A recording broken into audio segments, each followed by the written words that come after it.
Alors on va voir le bilan d'un élève. Un élève qui s'est mis à faire donc un challenge gratuit d'entraînement, des challenges gratuits d'entraînement.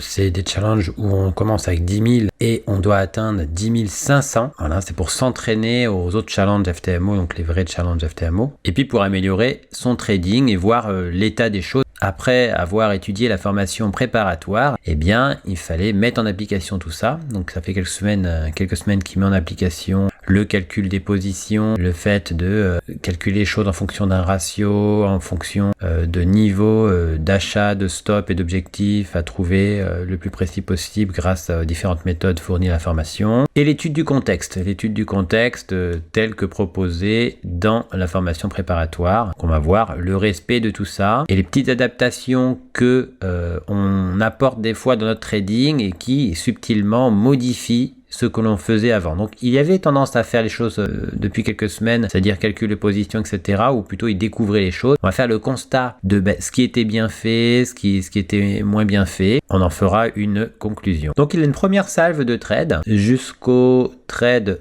numéro 5 où il a un stop loss, on va voir, variant, moins précis que ce qu'on voulait. Il calcule bien ses positions, mais il laisse plus de battements. Il vise $30 de stop, mais ça peut être du $25, du $37, donc c'est assez variant. Et puis il y a une modification en rouge ici, on va voir aussi que c'est une modification notoire. Sur la première configuration, c'est une configuration en M5, donc il fait déjà du assez court terme, hein. Il trouve une épaule, tête, épaule avec sa ligne du coup oblique, c'est celle-ci qu'il a visée lui, cassure ici, il intervient sur la ligne du coup avec un stop au-dessus, mais pas de chance, il se fait stopper. Et on voit déjà que le stop est de $37 sans compter les frais, parce qu'il y avait des commissions, là j'ai pas rajouté la case commission à côté de la case échange, il y avait des commissions, ce qui fait que ça exacerbe un peu plus encore le stop. Là c'est la perte sans les commissions. Ensuite il rentre en position, parce que dans ce pic, il a trouvé un petit V en minute. Donc là, c'était vraiment du tout petit, avec un stop très serré. Il n'est pas stoppé et il referme la position pour 74,86 €. Donc ça a fonctionné. Ensuite, il avait une autre position. Donc là, il avait la position, deux positions en même temps par contre. Deux positions en même temps, celle-ci et celle-ci. Et il referme la plus haute plus tard pour 56,82. Voilà, donc ça fait 3 trades à $30 de stop, mais avec un stop qui varie entre 30 et $20 de stop. Donc je lui ai dit à partir de là qu'il fallait essayer d'être plus précis sur le calcul de position. Voilà, donc il laissait plus de largesse. Il a très vite corrigé ça pour la suite, hein, donc ça c'est très bien. Ensuite vient un trade où il se fait stopper pour $25. Et regardez, il se fait stopper alors que la cotation n'est pas venue sur le niveau où il a été stoppé. Et il s'est fait stopper parce qu'il a gardé une position avant 23h. Et avant 23h, il y a une augmentation des fois du spread conséquente. Et juste l'augmentation du spread, c'est-à-dire pas la cotation, la ligne grise, mais la ligne de ask, si elle augmente d'un coup pour que l'écart entre les deux, le tarif entre les deux augmente, eh bien ça peut toucher le stop. C'est ce qui s'est passé. Et d'ailleurs, il a été touché lors d'une augmentation tellement brutale qu'il a été splitté. Regardez, son niveau de stop c'était ici. Il a été exécuté même au-dessus. Donc il était à la baisse avec un objectif ici qui n'a pas été pris. Et on va voir qu'il va corriger cette erreur qui consiste à faire des positions très court terme juste avant l'augmentation de spread qu'il y a autour de 22h, 23h. Et il va tout de suite, à peine informé de la subtilité, il va tout de suite modifier ça par la suite, on le verra. Encore un stop qui était de 25 €. Là, un peu plus, le stop est de 36 €. Donc, c'est à partir de là qu'on décide d'être plus précis sur la chose. Par contre, il s'agit pour la première fois d'un trade où il tente la continuation de la tendance haussière, il veut être dans la progression et donc il entre en position non pas pour une configuration chartiste comme prévu dans la formation préparatoire, mais comme ça pour continuer la tendance avec un stop qu'il calcule quand même et un objectif toujours avec un ratio comme prévu dans la formation, mais les niveaux d'intervention ne sont pas liés aux méthodes qu'on propose dans la formation préparatoire. Donc il y a une modification à partir de là de sa façon de faire sur certains trades. Par la suite, il va faire deux petites opérations baissières qui va fermer très vite, dont une qui va fermer à 22h58, donc juste avant l'augmentation de spread de 23h. Donc il a compris qu'effectivement, si on a une position très courte juste avant, il vaut mieux pas tenter de se faire stopper juste par l'augmentation du spread. Donc il modifie très très vite les choses et ça c'est un gros avantage, hein. Plus vous modifiez vite les choses, si vous restez pas avec une erreur pendant 1 an, 2 ans, etc., Si vous en apercevez et que vous le modifiez, ben c'est très bien. Et c'est ce qu'on va faire là. On va s'apercevoir de certaines erreurs. Et s'il continue dans sa lancée, il devrait pouvoir les corriger assez vite. Pour autant, on commence à trouver des erreurs qui sont plus difficiles à corriger. Voilà, donc en fait, là, on a vu le cheminement, donc trade de continuation de tendance ici. Les deux petits trades fermés au break-even, effectivement, là, c'est des trades où il a mis en application le fait de ne pas garder la position avant 23 heures, puisqu'effectivement, le spread peut être embêtant. Et on s'aperçoit que c'était des configurations en 1 minute, donc tout petit. Il y en avait déjà une avant, et ça, c'était une modification déjà par rapport à ce qu'il faisait les semaines précédentes. Il faisait pas autant de trades en périodicité 1 minute. Donc ça, c'était déjà une petite modification. Bon, il a tout de suite corrigé pour la variante donc du stop loss SL variant. Le stop loss variant, effectivement, un peu trop autour de 30. Il s'est rapproché des $30 par la suite. Bon, là, il y a les frais qui sont rajoutés, donc effectivement, ça exacerbe la chose. Mais pour ce qui est du calcul, c'était très bien pour être très proche des $30. Et là, il est devenu précis pour le calcul des positions. Et puis donc, effectivement, après arrive un trade où il refait de la continuation. C'est ce trade continuation. Donc, c'est pas lié à une figure chartiste. Il aurait pu attendre, effectivement, qu'on fasse un retour par rapport à ce triple top, un sommet, 2 sommets, 3 sommets, et puis ensuite rentrer en position pour tenter quelque chose à la baisse. Mais il n'a pas fait cela. Il est rentré pour des considérations simplement de continuer la tendance baissière, être dedans, être dans la baisse, participer à la baisse, et puis ça lui a réussi. Alors c'est pas une bonne chose quand ça réussit, qu'on fait quelque chose en dehors de la méthode. On va lui signaler grâce à ce bilan, et il va pouvoir modifier les choses. Au niveau du ratio, il prenait toujours ses objectifs il visait des objectifs de x4. Voilà, il a pris son gain pour du x3,5. Donc très beau gain. Et on le voit ici dans le tableau, donc continuation, c'est le deuxième. La première avait échoué, mais celle-ci réussit, donc ça va lui donner envie de recommencer. Puis il vient une série où il va faire des configurations, où il va rentrer en double. NZD, il se fait stopper, il re-rentre et ça fonctionne. Donc comme ça fonctionne, eh bien, il va vouloir le refaire. Et donc doubler à chaque fois, faire la configuration en 2 fois. C'était sur le NZD USD, la première, donc il trouve une épaule tête épaule inversée avec 1 point, 2 points, 3 points ici. Il y a cassure. Il rentre en position un peu sur la ligne du coup sur la flèche bleue à l'achat. Il met son stop ici et il se fait stopper sur cette mèche. Il re-rentre pas longtemps après en se précipitant un petit peu. Bon, il est quand même à meilleur prix. Mais au départ, c'est pas dans ses habitudes de re-rentrer en position. Re-rentrer en position, ça réduit le taux de réussite de la figure chartiste, parce que si on tombe sur la figure chartiste qui de toute façon doit se retourner, eh bien on se fera stopper autant de fois qu'on a tenté la configuration. Si on a effectivement tenté 2 fois la configuration, on se fait stopper 2 fois. Si on a tenté 4 fois, on se fait stopper 4 fois. Par la suite, donc il rentre en position, ça rase son stop ici, mais ça ne vient pas le stopper, ça part en progression. Il prend son gain pour un très bon ratio, donc pas de souci pour le ratio, tout va bien. Par contre, on s'aperçoit qu'il a fait 2 positions sur la même configuration et c'est un changement par rapport à avant, il ne le faisait pas. Ça donne donc une perte ici, si on compte les frais, et un gain 129,87 € et un gain 129,87 $, ce qui l'amène à 10 222 $, c'est-à-dire qu'il est à ce moment-là ici. Et à partir de ce moment-là, il va avoir un petit excès de confiance en quelque sorte, où se dire ça marche bien, je peux y aller, je peux me lancer dans l'aventure, j'ai de la marge, donc voilà, donc ça c'est intéressant parce que avoir une telle réaction c'est très classique, et de s'apercevoir qu'on a ce type de réaction quand on fait un gain, eh bien ça permet de se dire j'ai fait un gain, ça me donne un signal émotionnel, je me sens confiant, etc. Donc ça signifie qu'il faut augmenter sa prudence et qu'il faut être d'autant plus rigoureux à ce moment-là, et c'est ce qui va lui permettre peut-être de modifier les choses par la suite, parce que là on fait un simple constat, il faut bien découvrir les choses avant de pouvoir tenter de les corriger par la suite. Donc on verra les semaines qui vont suivre. Donc là effectivement il refait un trade par la suite de continuation de tendance où il est en plus gagnant à nouveau. Donc il a eu de la chance que ça fonctionne, mais malheureusement c'est tout le contraire que d'une chance, puisque il va forcément avoir envie de recommencer de faire quelque chose qui n'est pas lié aux configurations prévues, etc., puisqu'il a eu de la réussite. De la même façon, il a fait une fois une configuration, il a réenchaîné directement derrière pour re-rentrer en position. Ça a fonctionné fonctionner et du coup ça va lui donner envie de continuer à le faire. Et effectivement il va le refaire et comme il va tomber sur des configurations qui marchent moins bien, eh bien doublant ses positions achat plus reachat à peine stoppé, eh bien il va se faire stopper. Donc ça va doubler le nombre de stops en question. Donc là encore un trade où ça monte, il y a une hésitation, il rentre en position avant la cassure d'une figure, etc.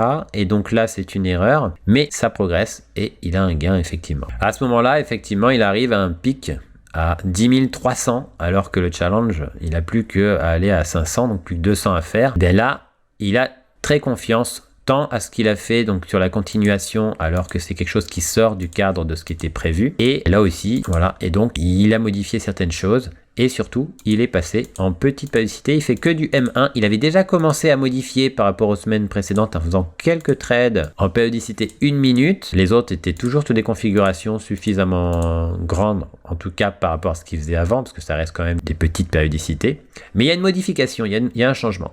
Par contre quand je lui dis qu'il faut être plus précis autour des $30, le plus proche possible des $30 de stop, il le modifie immédiatement. Quand je lui dis qu'il faut ne pas faire une configuration en petite périodicité juste avant 23h et que s'il le fait, eh ben, arrivé à 23h ou juste avant qu'il y ait l'augmentation du spread, eh bien, il faut refermer sa position parce que juste le spread va de toute façon le stopper. Et bien là, il modifie immédiatement encore les choses. Et ça a été comme ça depuis que je le connais finalement. Il modifie très très vite les choses et ça va être un atout non négligeable si ça continue à fonctionner comme ça. Donc après le NZD et après celui de continuation, il va faire le AUDJPY dans une autre journée. Voici le AUDJPY où il trouve en minutes une épaule, tête, épaule de continuation de tendance, puisque c'est une épaule, tête-épaule inversée qui apparaît pour faire une pause et reprendre la tendance haussière, mais finalement, il va se faire stopper sur les deux entrées. Il va rentrer peu après la cassure ici, se faire stopper ici, à peine stoppé, ça remonte un peu, il re-rentre en position et il se fait stopper. Il a tenté une deuxième fois,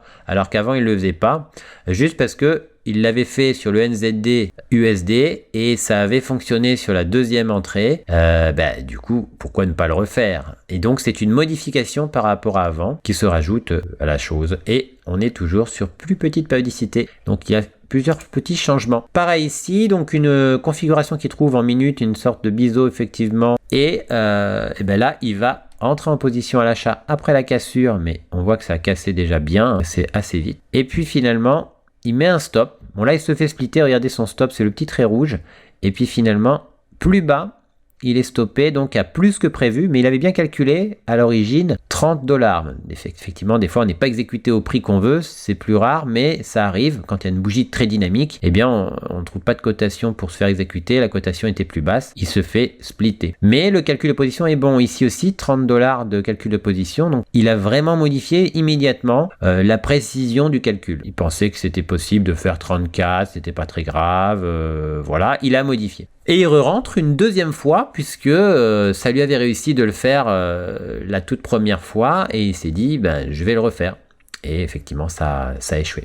Puis on note un autre problème, c'est qu'il entre alors que le contexte tel que énoncé dans la formation préparatoire lui est défavorable et il a quand même fait la position. Donc c'est le AUDJPY, 2 trades dans l'aventure. Donc le fait d'avoir des pertes juste, donc une perte, 2 pertes, juste après les gains liés à des modifications, donc le doublé de position, 2 entrées effectivement, et la continuation, psychologiquement, on est mécontent, et il va donc refaire des positions. Donc on a vu que là, il a été dans un contexte défavorable sur UK Oil, voilà. Donc le jour du 4 août, il recommence sur UK Oil à faire du doublé, comme on a vu avec le biseau et le contexte défavorable. Pour ça, j'ai marqué défa ici. Et donc, ça fait déjà 4 trades perdus entre le jour d'avant et ce jour du 4. Et le même jour, il va faire encore une configuration sur le GBP USD. Donc, c'était sur UK Oil, lui, il a été splitté. C'était pas sur, j'ai mis splitté ici, mais c'était sur le GBP USD. Et on va voir ce trade où il est rentré en 2 positions encore sur du périodicité 1 minute. Voilà, c'est ça, c'est le GBP USD. Cette fois-ci, le contexte lui est favorable si on prend en considération ce qui est prévu dans la formation préparatoire. Donc là, il est dans ce qu'il faut faire à ce moment-là. Par contre, il a modifié, il est sur périodicité 1 minute. Il rentre sur la flèche rouge, il se fait stopper. Et il avait rentré une deuxième entrée D'ailleurs, je me demande si c'est pas 2 entrées qui étaient en cours en même temps, ou alors c'est juste après. Ah non, c'est juste après. Voilà, il est stoppé à 28-16 secondes et à 49 secondes, il re-rentre et il se refait stopper par la suite. Ça échoue, ça se retourne. Donc effectivement, sur le GBP USD, il se fait stopper, mais 2 fois sur la même configuration. Donc ça s'accélère, il y a beaucoup plus de pertes d'un coup parce qu'il y a 2 fois plus de trades. Donc depuis ici, ça fait 6 trades d'affilée au lieu de 3. Donc c'est un constat, hein, il va pouvoir modifier, on va lui expliquer. Autre modification depuis cette gamme de 6 trades, effectivement, c'est que le ratio visé en termes d'objectif a diminué pour du x2, x2,3 depuis qu'il double les positions, depuis qu'il a eu son gros gain. Depuis qu'il a le gros gain, il est beaucoup moins regardant sur le ratio. Il calcule bien sa position, son stop proche des $30. Mais même si l'objectif n'est pas aussi satisfaisant que ce qu'il avait tendance à faire par habitude avant, eh bien, il va quand même rentrer en position avec un ratio donc du coup plus petit. Et le tout sur des périodicités 1 minute. Et depuis le début, il avait commencé à quelques petites périodicités 1 minute. Et dès qu'il a été un peu plus en confiance, il a vraiment fait que du 1 minute. Par la suite, on va discuter un petit peu déjà, et puis on s'aperçoit que du coup, il arrive, il reste pas beaucoup de temps avant la fin du challenge, et il tente donc une épaule tête-épaule avec une ligne du coup oblique à 3 points, 1 point, 2 points, 3 points, cassure. On revient, on fait un pullback dessus, il rentre en position, il calcule bien par rapport à un ratio, etc. Cette fois-ci, le ratio redevient comme ce qu'il avait tendance à faire et tout ça. Il ne double pas la position cette fois-ci. Donc, il modifie déjà cette idée de rentrer en 2 fois. C'est vrai qu'on en avait un petit peu discuté entre-temps. Et là, il modifie assez vite. Et c'est ce que je trouve intéressant chez cet élève, c'est que il modifie en fonction des choses qu'il apprend d'un cours, qu'il apprend qu'il ne faut pas forcément faire ça. C'était un petit changement qu'on croit subtil, qu'on croit pas très grand, mais finalement c'est quand même un gros changement. Doubler ses positions, ça double les pertes aussi. Hein. Et du coup, il fait cette position. Et juste derrière, il en fait une autre où il va perdre 53 €, voilà 91, mais cette fois-ci, c'est en continuation de tendance. Donc, c'est la continuation, donc c'est pas par rapport à une figure chartiste. D'ailleurs, une figure chartiste, du coup, son stop est trop proche de la ligne du coup, il va se faire stopper facilement dans ces cas-là, parce qu'on revient assez souvent sur la ligne du coup de ce V avec son petit arrondi là, voilà, donc ce plat ici. Et il a fait un stop plus large, plus important, mais ça c'était prévu, c'est-à-dire qu'il arrive à la fin de son challenge, il a un objectif à faire, il lui reste de quoi rester en positif pour obtenir le challenge gratuit, parce qu'il y a une règle, si on est en positif, on peut faire le challenge gratuit. Donc il arrive à bien calculer les choses pour rester en positif et il augmente son stop pour le cas où on partait à l'objectif et que ça lui faisait gagner le challenge quand même. Il tente le dernier coup tout en se préservant du challenge offert. Donc c'est bien fait, sauf que il y a encore cette histoire, c'est pour ça que j'ai mis en rouge, de continuation de tendance. C'est bien fait dans le calcul de la position, le ratio, on est revenu à un ratio normal. Sur les 2 derniers, juste en l'en ayant informé, il est revenu à la chose immédiatement. Donc une correction extrêmement rapide chez cet élève. Et ça va être un gros avantage. Maintenant, on va voir la réaction, parce que on s'aperçoit qu'il y a différentes choses qui ont changé. Il y avait le stop qui était assez variant, mais ça, c'est parce qu'il n'avait pas compris tout de suite qu'il fallait de précision. On l'informe sur la précision qu'il faut avoir, il modifie tout de suite. Il commence à faire de la continuation de tendance. Il me dit qu'il voulait essayer un petit peu quelque chose, tout ça. Je lui dis, il faut pas essayer sur ce compte, etc. Il a tout de suite décidé, déjà, pour l'avenir, donc d'ouvrir un compte ailleurs. Je crois que c'est sur Avatrade, enfin il a ouvert un compte sur un autre broker et dans ce cas-là, dès qu'il voudra tester quelque chose, il le testera pendant suffisamment longtemps en faisant des backtests, etc. Et du coup, ça lui permettra d'intégrer ou non les nouveautés à son trading. Mais il ne faut pas tester au moment où on essaie d'être rigoureux sur des choses et de travailler des choses. Donc test, il y en avait eu 1, 2, 3, 4 avec 2 réussites, concentrées autour de l'autre réussite qui était le fait de faire 2 entrées sur la même configuration. Et du coup, ça l'avait motivé pour continuer à le faire. Il l'a même refait ici, il a fait 2 entrées plusieurs fois. Et maintenant, il va falloir donc corriger, revenir peut-être à du pas trop petit, même si c'est vrai qu'on s'est rapproché de la fin du challenge, ça met une pression temporelle, on se dit il faut trouver du plus petit si on n'aura pas le temps. Mais en réalité, du M5, du 5 minutes en périodicité, c'est déjà suffisant c'est déjà assez petit. Donc voilà, et donc le même jour, il avait fait beaucoup plus de pertes et beaucoup plus de trades que ce qu'il a toujours fait. Il a toujours fait que 2 trades par jour, éventuellement 3, mais là c'est précipité en un laps de temps très court. Et effectivement, dans ces cas-là, s'il y a un retournement des marchés, quelque chose qui se passe, ou qu'on est dans une phase où la plupart des choses ne fonctionnent pas, on va effectivement cumuler des pertes et la courbe va être très accidentée, la courbe d'évolution du capital va être très accidentée. Donc mise en confiance après le doublé de position, 2 entrées sur le NZD-USD, mise en confiance juste derrière parce que il a fait de la continuation de tendance, il a compris que dans l'émotionnel, il le dit lui-même, il a eu un petit excès de confiance, il s'est dit il a de la marge aussi, il a un matelas de gains sur lequel il peut s'appuyer, mais si on s'appuie comme ça, si on va dans cette idée-là,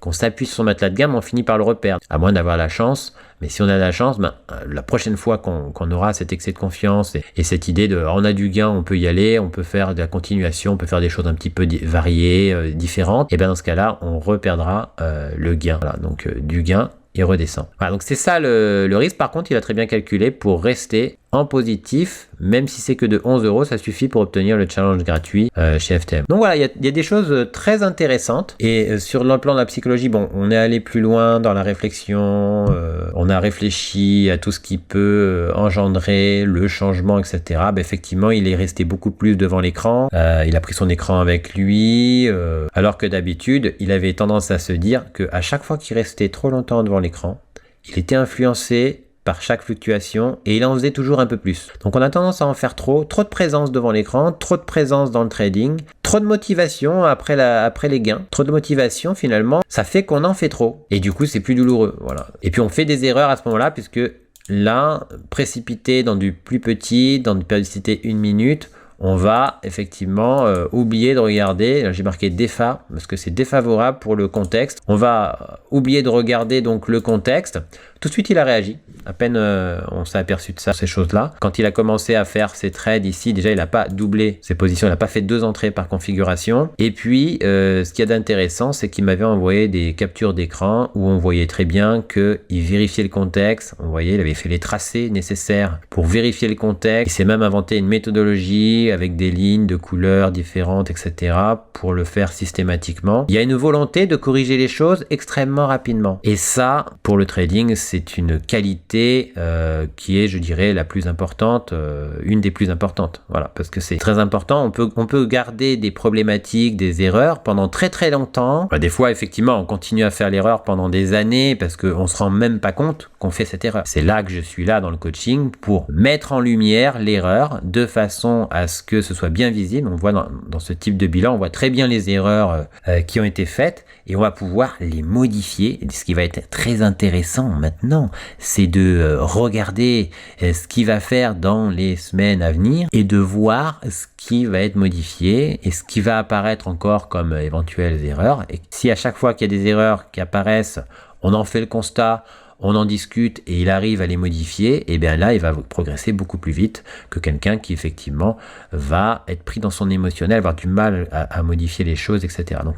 ça, c'est une grande qualité et du coup, ça va être super intéressant à suivre. Voilà, alors petit détail, mais qui peut avoir son importance. À ce moment-là, il avait effectivement le 4 août, tout confiant et tout. Il s'est installé tranquillement, me disait-il, au bord de la piscine avec son ordinateur. Puis, il a bu un Red Bull, du café, alors qu'il me précisait qu'il était très sensible au café. Le Red Bull, c'est très dynamique aussi, c'est dynamisant. Et puis, si tant est qu'effectivement, il en a fait beaucoup plus, peut-être que c'était qu'il était aussi beaucoup plus excité par les substances correspondantes. Et quand on change son attitude dans la vie, on change aussi son attitude dans le trading. Par exemple, quelqu'un qui fait du sport, qui essaie d'être régulier et qui n'arrive pas à être régulier dans son sport, d'un coup, il manque de régularité dans son sport, ça va se ressentir dans son trading.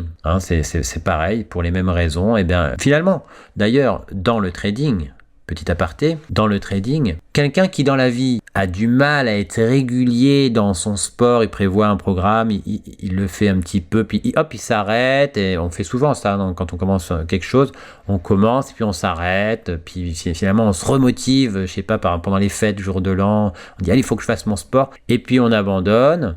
eh bien on retrouve ça dans le trading, mais sauf que la capacité à être régulier dans le sport est une chose, et la capacité à être régulier, à être motivé pour être constant dans ce qu'on fait dans le trading nécessite encore plus de régularité, encore plus d'être pointilleux dans le trading. Dans le trading, c'est encore plus exacerbé, c'est encore plus exagéré. Et pourtant, pour ce qui est du sport, c'est déjà difficile pour la plupart. Moi qui suis un ancien coach sportif aussi, je peux vous le dire, c'est effectivement difficile pour les gens d'être réguliers dans le sport. Et bien sachez que dans le trading, ce sera la barre au-dessus, un niveau encore plus difficile pour être à la fois constant dans la précision, constant dans le travail qu'il y a à faire. Une des solutions pour l'élève, c'est d'éviter effectivement de prendre trop de café s'il en est très sensible, etc. De faire des pauses, et comme il le dit très bien lui-même, de ne pas rester trop devant l'écran, de faire plutôt des sessions, de prévoir des sessions où on recherche la qualité et non pas la quantité. Voilà. Autre point pour éviter d'en faire trop, c'est de retravailler en ordre différé qui s'active après coup, qu'on a calculé tout à l'avance et qui vont être un petit peu automatiques. On a bien trouvé ses niveaux, tout calculé, on a bien vérifié son ratio, on a bien vérifié le contexte, on a bien vérifié qu'on n'est pas sur des périodicités trop petites quand même, sachant qu'il était déjà sur du M5, c'est déjà petit. Et donc, c'est le fait de retravailler en ordre différé, ça va permettre de reposer un peu plus les choses, d'être un peu moins dans l'action du moment, d'être plutôt dans le côté stratégique, un petit peu plus, ça va recadrer les choses assez vite pour éviter d'en faire trop. On trouve une configuration et on cherche la qualité. Plutôt que de se dire on va acheter et puis si c'est pas précis, on va reacheter une deuxième fois, eh bien on va se dire on a moins de billes, on a moins de cartouches dans son magasin, on va attendre la perle rare quelque part, vraiment le point d'entrée optimum pour vraiment respecter ce qui est prévu dans l'information préparatoire, et hop, on va rentrer en faisant de la qualité en une fois. On va rechercher cette qualité. Si on n'arrive pas à être précis, si finalement on se fait stopper, on a fait le truc comme il faut, on est juste stoppé, on peut pas garantir une réussite juste parce qu'on a tout bien fait. Dans le trading, on peut avoir tout bien fait, tout étudié du mieux qu'on peut. On n'a aucune garantie de réussite sur le trade. Voilà. Et c'est pour ça qu'on calcule le stop et qu'on espère les choses sur plusieurs trades. Voilà, plusieurs trades et plusieurs semaines, plusieurs mois, etc. C'est dans la durée. C'est pour ça que c'est difficile de tenir le côté rigoureux tout du long. Et on va voir les modifications qui vont être apportées ensuite par l'élève. C'est vraiment un élève qui, lui, est très intéressant, déjà dans sa façon de parler, dans sa façon d'agir. On voit qu'il y a une réflexion. Il y a aussi le côté sympathique du personnage. Donc, il faut continuer dans cette voie. Là, c'est très motivant déjà pour le professeur, donc j'imagine pour l'élève, puisqu'il y a vraiment des choses intéressantes. Juste, voilà, il y a une bifurcation, on recadre. Et si effectivement ça se corrige encore rapidement, eh bien, ça risque de donner des choses vraiment très, très intéressantes.